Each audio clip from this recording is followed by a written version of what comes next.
आइए जानते हैं आज की कुछ अंतर्राष्ट्रीय खबरों को। पहले एक नजर आज की हेडलाइंस पर। परिवार तोड़ने वालों को समाज स्वीकार नहीं करता, वो मेरी गलती, ऐसा क्यों बोले अजित पवार। सीनियर आईएएस तुहिन कांत पांडे बने वित्त सचिव। लखनऊ बिल्डिंग हादसे में अब तक 8 मौतें, 4 साल पहले ही हुआ था निर्माण। बिहार में कब से होगी बारिश, आज कैसा रहेगा मौसम। जेलेंस्की से मुलाकात के बाद बोली जॉर्जिया मेलोनी, भारत रुकवा सकता है रूस यूक्रेन युद्ध। गाजा में पोलियो टीकाकरण के बीच इजरायली सेना के ताबड़तोड़ हमले, 61 फिलिस्तीनियों की मौत। नहीं थम रहा हिंसक संघर्ष, आईडीएफ ने प्रदर्शनकारी अमेरिकी युवती को गोली मारी। हफ्ते भर में सोना हुआ महंगा, चांदी में भी आई तेजी। The greatest of all time का नहीं खत्म हुआ जलवा, तलपति विजय की फिल्म ने 3 दिन में कमाए 100 करोड़। आरियाना सबालेका के सिर सजा यूएस ओपन का ताज। महाराष्ट्र में इसी साल विधानसभा के चुनाव होने हैं, सभी पार्टियां इसको लेकर तैयारियों में जुटी हुई है। इसी बीच महाराष्ट्र के डिप्टी सीएम अजित पवार ने एक बार फिर बहन के खिलाफ पत्नी सुनेत्रा को चुनाव लड़ाने को लेकर अपनी गलती स्वीकार की है। उन्होंने कहा है कि समाज में परिवारों के बीच झगड़ों को पसंद नहीं किया जाता है। ऐसा कहते हुए महाराष्ट्र के उप मुख्यमंत्री और एनसीपी नेता अजित पवार ने कहा कि उन्होंने पहले ही अपनी गलती स्वीकार कर ली है। बता दें कि यह दूसरा मौका है जब 1 महीने से भी कम समय में पवार ने सार्वजनिक रूप से स्वीकार किया है कि उन्होंने अपनी पत्नी को बहन के खिलाफ मैदान में उतारकर गलती की और यह कहा कि राजनीति को घर में नहीं आना चाहिए। केंद्र सरकार ने सीनियर ब्यूरोक्रेट तुहिन कांत पांडे को शनिवार को नए वित्त सचिव के रूप में नामित किया। ओडिशा कैडर के 1987 बैच के भारतीय प्रशासनिक सेवा के अधिकारी पांडे अब तक निवेश और सार्वजनिक संपत्ति प्रबंधन विभाग के सचिव पद पर तैनात थे। कार्मिक एवं प्रशिक्षण विभाग द्वारा जारी आदेश में कहा गया है कि कैबिनेट की नियुक्ति समिति ने पांडे को वित्त सचिव नियुक्त करने की मंजूरी दे दी है। पिछले महीने टीवी सोमनाथ की कैबिनेट सचिव पद पर नियुक्ति के बाद वित्त सचिव का पद खाली हुआ था। उन्होंने राजीव गौबा का स्थान लिया था। परंपरा के अनुसार केंद्रीय वित्त मंत्रालय में सबसे वरिष्ठ सचिव को वित्त सचिव के रूप में नामित किया जाता है। तुहिन कांत पांडे ने अक्टूबर 2019 में निवेश और सार्वजनिक संपत्ति प्रबंधन विभाग के सचिव पद का कार्यभार संभाला था।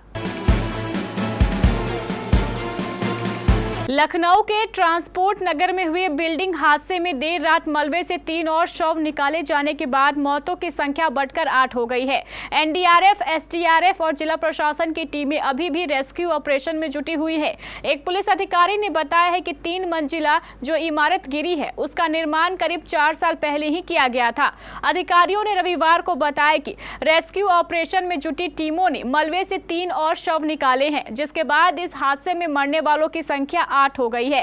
रिलीफ कमिश्नर जीएस नवीन ने बताया है कि एसडीआरएफ ने रेस्क्यू ऑपरेशन के दौरान 3 लोगों के शव बरामद किए हैं, जिनकी पहचान राजकिशोर, रुद्र यादव और जगरूप सिंह के रूप में की गई है। बिहार में इन दिनों मौसम का मिजाज बदला हुआ है। हल्की बारिश के बाद फिर से गर्मी और उमस ने लोगों को परेशान कर रखा है। शनिवार को अधिकतर जिलों में तापमान बढ़ा हुआ था। केवल गया और नालंदा में ही तापमान में थोड़ी गिरावट दर्ज की गई।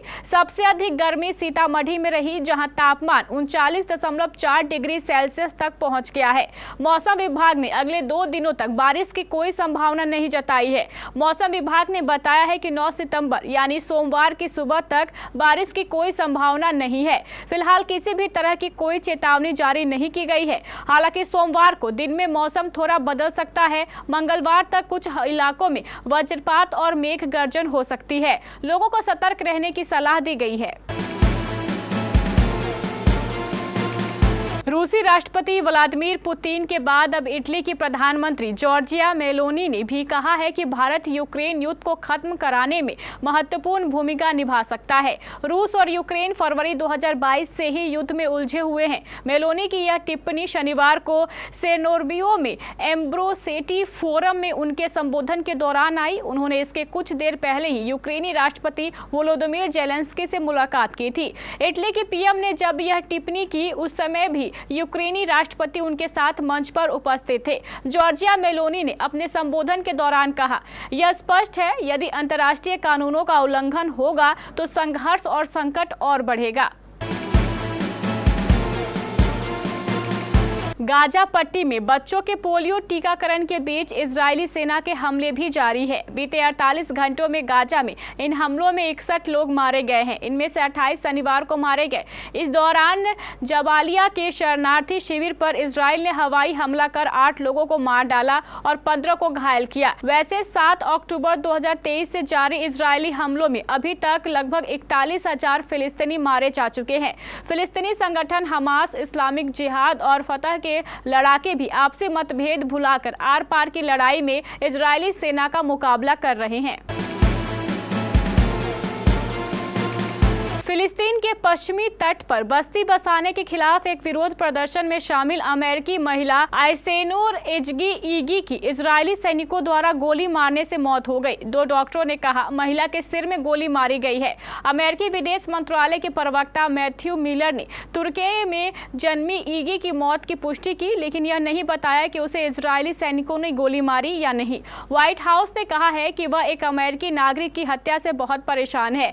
उधर तुर्की में विदेश मंत्रालय के प्रवक्ता उनको केसेली ने कहा है कि ईगी तुर्की की भी नागरिक थी। उन्होंने कहा उनका देश यह सुनिश्चित करने के लिए हर संभव प्रयास करेगा कि उनके नागरिक की हत्या करने वालों को न्याय के कटघरे में लाया जाए।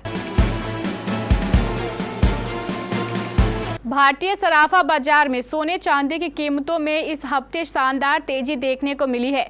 इस कारोबारी हफ्ते में सोने के भाव में 420 रुपये प्रति 10 ग्राम की तेजी दर्ज की गई है, जबकि चांदी के भाव में 555 रुपये प्रति किलोग्राम की मजबूती आई है।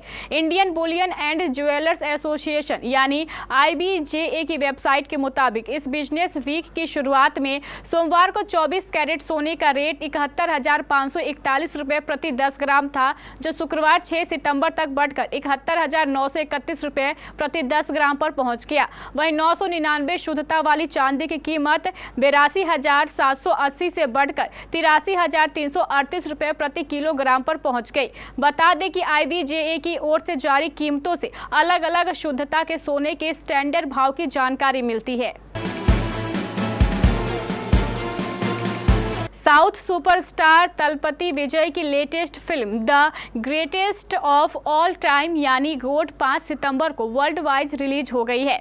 फिल्म के ट्रेलर से लेकर एडवांस बुकिंग की चर्चा पिछले दिनों खूब सुनने को मिली, जबकि रिलीज होने के बाद अब बॉक्स ऑफिस कलेक्शन की दहाड़ सुनने को मिल रही है। इसका अंदाजा इस बात से लगाया जा सकता है कि गोट ने पहले ही 3 दिनों में 100 करोड़ के क्लब में शामिल हो गई है, जबकि आने वाले दिनों में यह आंकड़ा बढ़ता हुआ दिखने वाला है। लेकिन 400 करोड़ के महंगे बजट को कितने दिन में गोट वसूलती है, यह देखने वाली बात होगी। वर्ल्ड नंबर 2 आरियाना साबालेंका ने फाइनल में जेसिका पेगुला को सीधे सेटों में हराकर US ओपन 2024 वुमेन्स सिंगल का खिताब जीत लिया है। न्यूयॉर्क के ऑर्थर एज स्टेडियम में खेले गए हाई वोल्टेज फाइनल मुकाबले में बेलारूसी खिलाड़ी ने अपनी अमेरिकी प्रतिद्वंदी को 7-5, 7-5 से हराया। यह मुकाबला 1 घंटा 53 मिनट तक चला। पिछले साल साबालेंका US ओपन के फाइनल में अमेरिकी खिलाड़ी कोको से हार गई थी, लेकिन इस साल उन्होंने इतिहास को दोहराने नहीं दिया। पेंगुला ने क्वार्टर फाइनल में वर्ल्ड नंबर 1 पोलैंड की ईगा स्विटेक को हराया था। सेमीफाइनल मुकाबले में उन्होंने शुरुआती सेट हारने के बावजूद चेक गणराज्य की कैरोलिना मकोवा को हराया और पहली बार किसी ग्रैंड स्लैम टूर्नामेंट के मुकाबले में जगह बनाई। खिताबी मुकाबले में जेसिका पेगुला ने आरियाना साबालेंका को कड़ी टक्कर दी, लेकिन सीधे सेटों में उन्हें हार का सामना करना पड़ा और लगातार 2 ऑस्ट्रेलियन ओपन जीतने के बाद साबालेंका ने अपना तीसरा बड़ा खिताब जीता।